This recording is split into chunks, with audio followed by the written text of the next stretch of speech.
everybody. Today we're gonna make cordial, and depending on where you're from, that might be like if you're from the UK or Canada, that might be more of a fruity, sweet kind of a drink without alcohol in it. If you're from the US, that might be something more like with alcohol in it, like vodka or brandy. Today I'm making an American version of cordial, and I call it Apple Pie Cordial because it has apple and cinnamon in it, and when you drink it, it has that kind of warm feeling to it. So let's get started.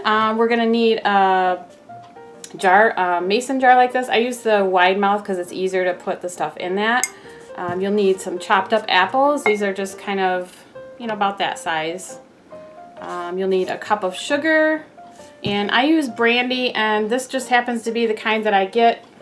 It's the only kind I've ever used. The first time I got it, I'm like, oh, that's a cool looking bottle, so that's what I got.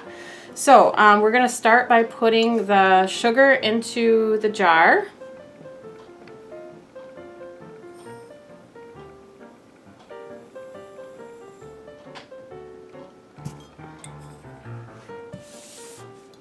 And we'll put apples in there just to fill it up.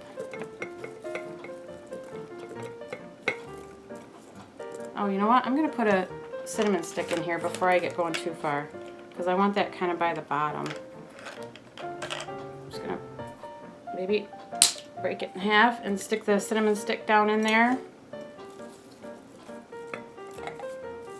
I just kind of take it right to the top, like that.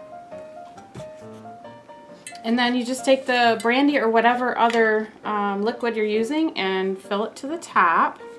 And this will take a few minutes because there's air in the sugar and between the apples, so you have to kind of let those air bubbles work their way up.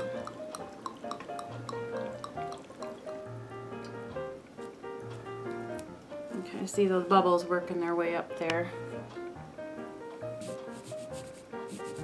Just kind of shake it and jiggle it around there a little bit and then top it off. I try to get it as full to the top as I can. I think that's probably good. We're just going to use a regular canning lid, one that's not dusty. Put on there with the ring.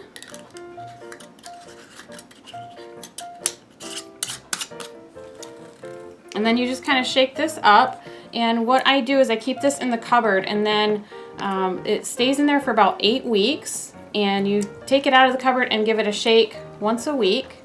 And at the end of the 8 weeks, you strain this and put it, you know, in a pretty bottle, and it just stays on the shelf then. And this isn't something that you drink by the glassful.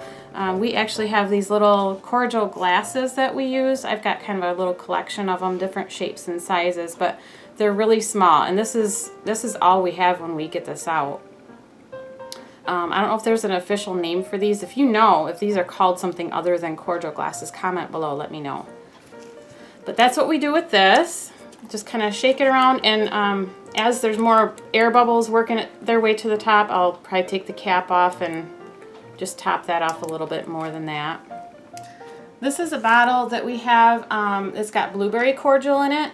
I think we use cinnamon with this as well, if I remember right. We've also done strawberry and raspberry cordial, and so far our favorite is the apple. That just seems to be the flavor that we like the best for that.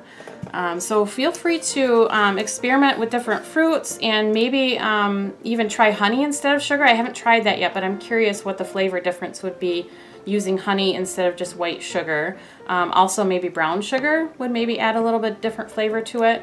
If you've made this before and you have some good ideas for that, or if you have questions about how this works or how to do it, leave some comments below. Also, another thing I should mention is there's no fermentation going on here. This is just infusing the brandy with these flavors, so you don't have to worry about venting the top or anything like that. This isn't fermenting at all, just kind of blending the flavors together. So hope you guys give this a try and enjoy it, and let me know in the comments below if you have any questions. We will catch you guys later. Bye.